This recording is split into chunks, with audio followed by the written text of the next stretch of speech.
Você já parou pra pensar que Demon Slayer, esse anime visualmente perfeito e amado por milhões, pode ter muitos defeitos escondidos bem debaixo dos nossos olhos?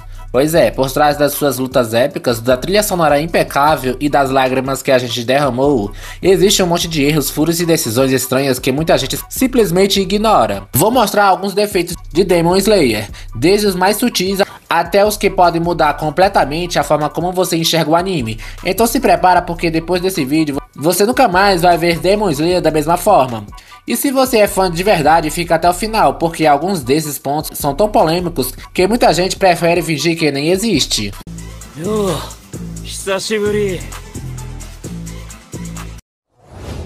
Eu já vou de cara criticar o protagonista da história, Tanjiro Kamado. Meu cérebro de tamanho médio simplesmente não consegue entender como o passado trágico dele e tudo o que ele já passou resulta nesse comportamento tão calmo. Exemplo perfeito, episódio 2. A parte em que ele comprou o cesto pra Nezuko. Você tá me dizendo que é assim que uma pessoa que acabou de perder tudo age? Você percebeu que ele acabou de cavar 5 covas em solo congelado, arrastou os corpos mutilados da mãe e seus irmãos, enterrou todos e no dia seguinte sai pra comprar um cesto, como se fosse mais uma quinta-feira normal.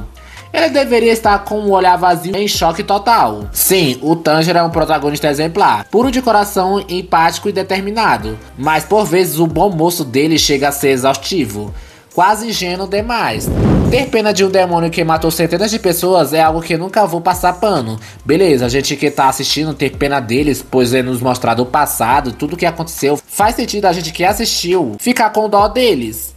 Mas o Tanjiro não sabe sobre o passado dos Onis, não sabe suas origens e seus sofrimentos como humano. Não faz sentido ele se consolidar com uma situação. Um exemplo bom é a Daki e o Gyutaro. Depois que cortaram a cabeça dos demônios, e logo em seguida, o que o Tanjiro faz? Ele tenta dar uma de irmão mais velho, pedindo pros dois pararem de se xingar. Irmãos esses que acabaram de destruir um bairro inteiro e matar dezenas de pessoas. É por isso que eu acho o personagem completamente inacreditável e por isso impossível de se identificar com ele. Roteiro cachorro. As coincidências narrativas de Demon Slayer é tão óbvias que mesmo com boa parte do elenco morrendo no final, ainda é impossível levar a sério. Por quê? Porque eles não vencem. Foi o Muzan que perdeu. Ah, tá. Quer alguns exemplos? Gil aparecendo do nada pra salvar o Tanjiro. Ele estava fazendo o quê? Caçando demônios no meio do dia, passeando na floresta? O Urokodaki encontrar o Tanjiro até faz sentido, já que ele tem olfato aguçado, mas ainda assim apareceu sem espada.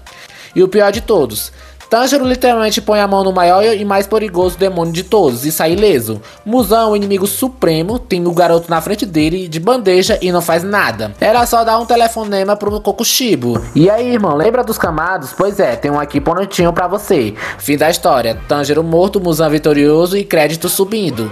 Mas não, a gente tem que fingir que tá tudo bem, que a história é profunda. Enquanto o garoto vai matando o Rui em um Daki Rantengo, até que o próprio Muzan entrega aos caçadores o maior amuleto de enredo, a marca do caçador de demônios. Ai meu Deus, os famigerados poderes do nada. Os power-ups mágicos que aparecem sempre que o protagonista deveria ter morrido. E o pior exemplo disso vem no arco do Distrito do Entretenimento, meu arco favorito, diga-se de passagem. Zenitsu é sequestrado e guardado numa caixa, mas não é devorado. Inosuke desloca os órgãos e sobrevive sem sangrar até a morte. Tengen fica deitado fingindo de morto. Não tem como, eles não deveriam ter sobrevivido. Os demônios tinham ordens diretas de eliminar os caçadores, e ainda assim, nada. Que piada. Eu acabei de citar o Tanjiro, agora eu vou pro antagonista da história, o Muzan. A única pessoa capaz de superar a burrice de um jegue, Muzan, o papai ou a mamãe dos demônios, dependendo do modo do dia. Se a Demon Corpus está procurando uma cura para praga demoníaca, o criminoso suave faz de tudo para facilitar o trabalho deles, como fazendo nada a respeito dos inimigos, por exemplo. Se você não percebeu, ele não sai para caçar caçadores, nem organiza um esquadrão para exterminá-los. Não, ele prefere brincar de cosplay e deixar os outros demônios resolverem. Ah, claro, ele também persegue uma certa família, mas já se passaram centenas de anos e ele ainda não terminou o serviço, então parece que nem ele liga muito pra isso. Acho que essa merda aí, porra. O cara tem o objetivo que é conquistar o sol, e pode fazer isso de duas formas, comendo um demônio capaz de andar na luz do sol, ou encontrar um tal de flor do lírio aranha azul. Ele é tão obcecado por isso que esquece até de conferir se a Nezuko já tinha desenvolvido essa habilidade e vai direto pro próprio fim. Durante os anos, Muzan saiu por aí jogando sangue em gente aleatória, esperando que alguém virasse o tal sonhado demônio solar. É meio triste ver que o único objetivo do vilão principal dessa obra é simplesmente tomar um banho de sol. E o mais irônico, ele odeia mudanças, mas vive trocando de visual, de companhia e até de rosto. Que delícia, ele é dos nossos, hein, Gerson?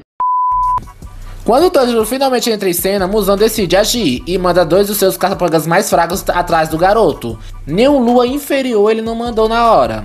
O resultado, o de sempre, uma piada. Depois disso, ele simplesmente para de mandar assassinos, porque não deu certo. E claro, ele não repete erros. Então, em vez disso, comete outro erro ainda pior, como não perceber que o Lua Superior 6 estava sendo destruído.